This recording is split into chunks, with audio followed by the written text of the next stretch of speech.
Hey guys, it's Vengeance here, and I just wanted to make a video talking about exactly what I would do step by step if I wanted to get to champion as soon as possible if I had to start completely again. So if I woke up tomorrow and my rank got set down to silver, what would I do step by step in order to get back to champion? And I have done this. I've climbed accounts. Well, I've climbed like new accounts from like diamonds because diamonds the lowest I'll ever get on a new account all the way to champion. And I find it a relatively easy process these days because once you sort of have these key fundamentals down, you can just do the process again and again and again and again. Why should you trust me in specific? And I think the answer to that is I know your situation better than pretty much anyone else, right? I struggled in silver, gold, plat, diamond for years. I literally stayed in diamond for I think 3 years straight, and I never ranked up. Even in the rank inflation season, like early Overwatch 2, I still was stuck in like diamond, which is like terrible. And even though I'm not the greatest at the game, I think I've had one of the greatest transformations. Because not many people can say that they came back from being stuck in such a low rank for such a long period of time. Most of the people in high ranks are sort of, I won't say they're gifted, but they've been there for an incredibly long period of time. That's not me though, because I've historically been a pretty terrible player, to be honest. So I think this video is going to be really helpful for you if you're also a terrible player like me. And I'm going to break it into such specific detail so you recognize yourself in what I'm about to say. And it's actually going to be so insanely useful because no one else speaks like this because they don't have the sort of similar experiences that we have. I wanted to first break down the mindset shift that you need to undergo in order to rank up on this journey. Historically, you've been told that support is the hardest role to rank up on and carry on. And while there's elements of truth to that, especially if you play Mercy, Mercy Bones, and maybe Lifeweaver, but if you don't play those two heroes, then I think you're fine. You're kind of cooked if you play those two though, bro, I'm not gonna lie. But supports completely dictate how the fight occurs because you are the one who gives your DPS, gives your tank the confidence to hold certain positions which are incredibly advantageous for your team, which is the importance of good positioning on support, and just placing yourself somewhere that is good can literally carry an entire fight. I know I might be being a bit hyperbolic or a bit dramatic, but I truly believe that the easiest way to rank up on Overwatch is just to take a bloody good position on support and understand lane theory. So you look where your other support is and you go in the other direction. I know this is going to sound really, really weird and you're going to be like, oh no, I can't be doing that. I've got to stick to my other support and heal bot them. Yeah, shut the fuck up, okay? I'm the one who's actually hit champion, so you're listening to me. But yeah, genuinely, screw your other support over.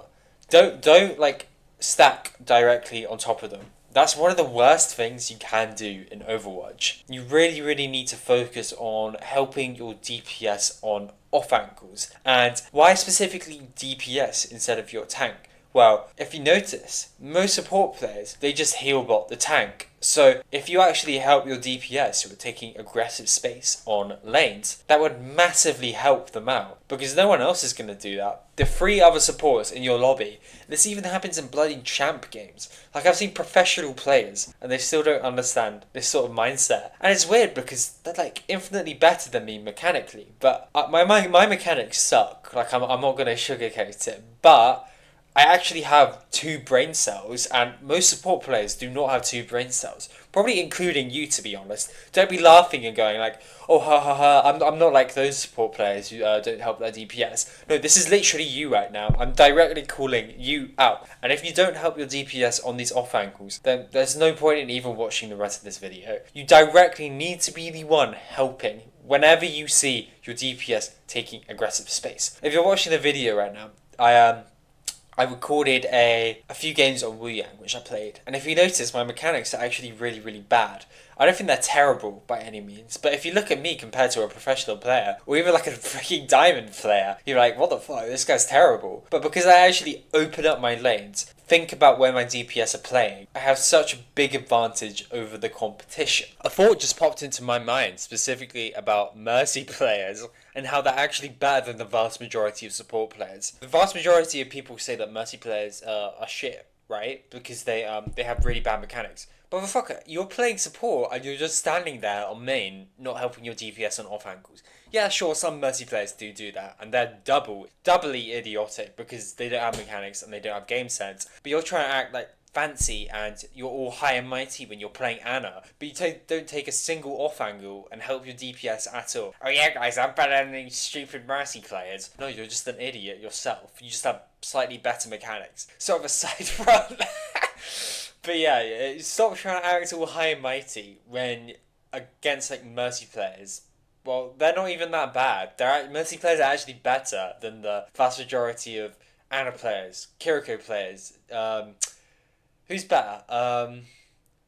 What other supports are Mercy's better than? Lucio players, a lot of Lucio guys, if you play Lucio, you're probably a bit of shit as well. Juno players are generally okay, although I'm a Juno main, so I'm a bit biased. But yeah, I'm probably gonna go back into the rest of the video and stop going on a tangent. So let me find what my next point was going to be actually. So we've sort of broken out of the mentality that we can't carry games on support. You actually can, you're just a bit of a fucking idiot. So we sort of need to reprogram that, and you just need to stop being an idiot, actually have the balls to help your DPS. The next thing I actually want to recommend is something that is incredibly unorthodox, right? I don't think anyone else is really going to recommend this because most people just really frown down on it, and it's the concept of being a one trick. So I actually used to play a bunch of heroes. I used to play Kiriko, Lucio, Wu Yang, Juno. I don't know if I said Juno before, but I used to play like 4 or 5 heroes at once. Guess what rank I was when I was playing 5 heroes at once? I couldn't break out of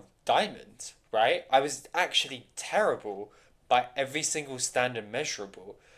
Guess what happened when I started one tricking Juno? I genuinely played this is a good story, but I played like over 200 hours of Juno in like 2 seasons.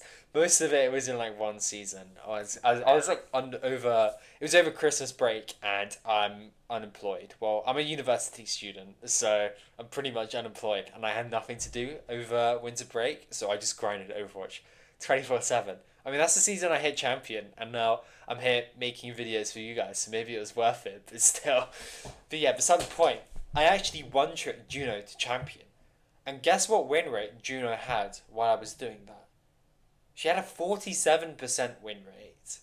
You're going to be like, oh, Juno's actually a hyper flexible support and she's pretty much good in all situations, so this guy's talking shit. Well, literally every support in the game has a higher than 47% win rate. Like, I'll happily check on the Overwatch win rates website after this, but I'm pretty confident. Unless you're playing like Lifeweaver in Asia, you can literally one trick any hero to champion. Why do you think people have one tricked heroes to champion? Like I don't know. I don't really like the people who do the one trick, like unranked GMs. Like, I think they're a bit weird personally. But I mean, you can one trick any hero to champion, right? It doesn't matter regardless. Heck, you could even one trick Mercy eventually. I mean, screw you if you play Mercy because, well, Mercy players aren't even that bad. I'm probably being a bit too mean, but that's besides the point. You can literally one trick anyone. And I want to sort of explain why I think one tricking is such an effective strategy that is actually heavily underrated. So it's overhated and yeah, I've lost my train of thought there. But it's overhated and underrated. That's the word I was looking for. And you need to be one tricking. I want to sort of picture who you are, who my dream avatar is, who's watching this video right now. You're probably someone who's pretty heavily interested in Overwatch because you're watching a bunch of videos on this topic and you really want to improve. But you probably watch those like bullshit meta tier list videos where you see like the guy with the shocked, it's just like a shocked white guy expression combined with like a shitty tier list that was generated by AI, right? You're probably watching those videos. You need to stop watching those videos like a little idiot. I'm not gonna lie. Like, you're actually a bit of an idiot if you watch those videos. You know who those videos are specifically targeted for? They're targeted for professional players and dumbasses like you. Like, your chances are you're not a professional player, right? And neither are these streamers to start with. So I don't even think these tier lists are specifically targeted at professional players most of the time. But there's some decent people like Kaja who sort of like actually analyze the pro scene. But most of these guys don't do that. They just want to do it because they want views. Like, let's be brutally honest. That's all these guys really are after. I think I've definitely gone a bit into Japanese mode where I'm pretty much just speaking my mind, whatever topic comes to my mind. So I'm definitely going to bring it back to the mindset of actually getting to a higher rank. So one trick, one specific support, not two, not three, not four, not five, one specific support that you actually enjoy and you can see yourself playing every single game. That's all you need to do. So we actually improve at every single little micro interaction that that hero has to offer. If you think about improving in anything in life, whether it be the gym, whether it be school, it all comes down to a few basic fundamentals, and you don't add more things, you lessen things to make it less complicated so you actually achieve things quicker. So we're going to reduce our hero pool to do exactly that. We're going to get to our goal infinitely quicker if we do this. The next thing I want to talk about is yet another controversial opinion. This video is not going to be like your standard cookie cutter. Oh, you need to take a good position to improve your Overwatch, right? I'm going to go into very specific depth on the mentality things and the actual things in game that you actually need to improve. So this is going to like hurt a bit. You're not going to enjoy hearing this, but you actually need to turn off all communication. So not just voice chat, but match and text chat. This is going to sound so contradictory. You're going to hear people say, oh no, this is a team game. I want to tell you a story about this.